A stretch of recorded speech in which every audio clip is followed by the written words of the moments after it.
Hi, this is Ed. It is Sunday, May 24th, and I'm going to give you a tour of the orchid greenhouse, give you a little idea of what's in bloom, and tell you some of their cultural requirements. So hold on, here's the tour. Okay, we'll start out with epidendrons or reed stem orchids from mostly Cal Orchid.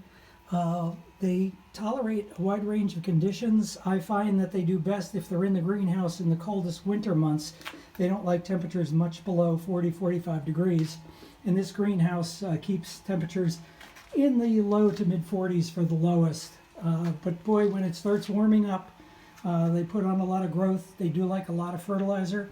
And as you can see, after a few years, the plants get fairly large and put out quite a show. We've got some Oncidiums, and here's a Renathera that has just come into bloom. And that will bloom for quite a long period of time. Likes sunny conditions. You can see the leaf tips are yellow, lack of calcium, and so I've now started supplementing the fertilizer with CalMag fertilizer. Can't go by without smelling Maxillaria tenuifolia. Very, very great looking flowers that smell of strong chocolate scent. An absolutely must have. Fairly bright light, keep it relatively moist while it's in active growth, and they can get into be some fairly large plants after a few years. One of the Australian dendrobiums, and they can actually grow outside in protected areas, even as far north as Templeton, where we are, as long as they don't get hit with a heavy frost. Here's an Oncidium that's been in bloom for the last month. They're known as twig orchids, and I grow them suspended on little oak branches, and they do quite well. The idea, best way to keep them growing well is to let them dry out completely after watering. A few Laocatlayas. And this is LC Hot Sauce. Variety is Stella. Fairly nice flower. And it grows warm and keep it relatively dry. Good air circulation. We'll come back to this guy in a minute. Here's another Tolumia.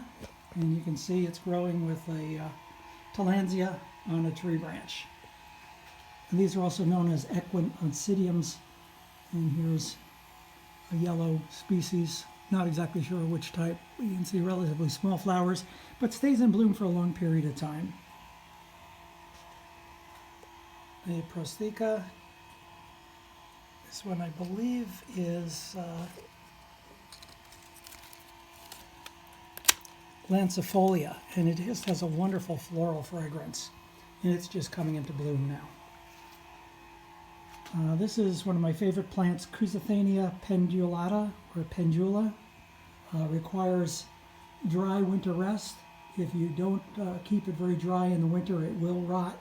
But as soon as the flower spikes are about 2 to 3 inches long, you can start watering, and it forms these very, very nice pendulous flowers. Moving along, we have a little coffee tree, courtesy of Jeff Parnham last year. It is doing quite well. And here's another Australian dendrobium. And the Phalaenopsis.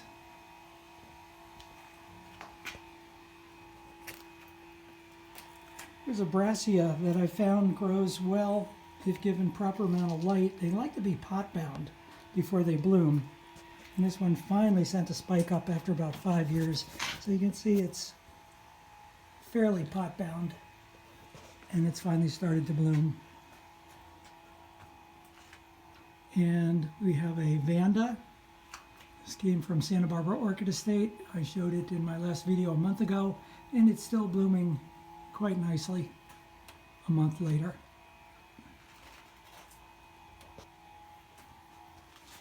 And here is a dendrobium that requires a strong winter rest. This is Chrysotoxum.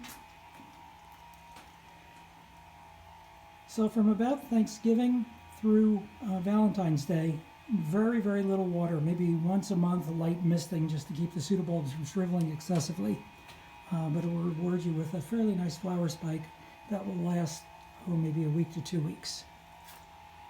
We have a Vanda in the back, and that will be blooming fairly soon, and the flowers will be a dark purple. So if you're tempted to, or you're dissuaded from growing Vandas because you think you're too cool or too hot, there are a number of Vandas that will take temperatures in the mid-40s up to about 95, 100 degrees, which are my conditions, and they'll still do well and bloom for you every year. This is a plant from Equigenera. This is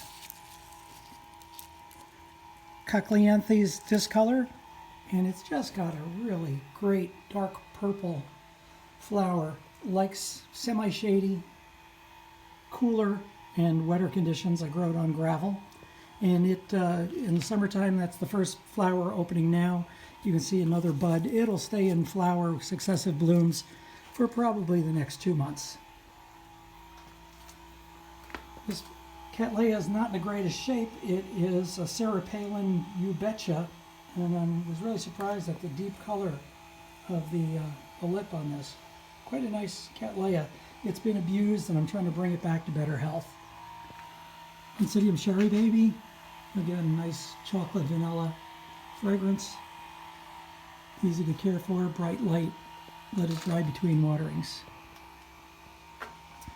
Oh, and here is a Cymbidium rather that requires fairly warm conditions, dry from December through February, with these beautiful dark brown pendant spikes.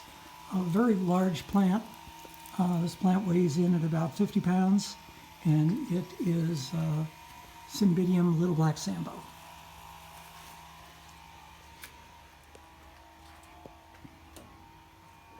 Cattleya skinneri, still in bloom. It started blooming last month, and flowers are just fading now.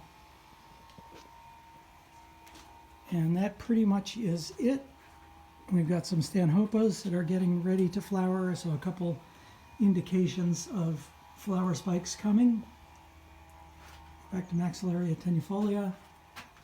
And if you're not growing companion plants like orchid cactus, I think you're really missing out. The blooms only last a brief period of time, maybe 1 or 2 days, but they flower successively. You can see more buds are coming, but just a fantastic companion plant to your orchids.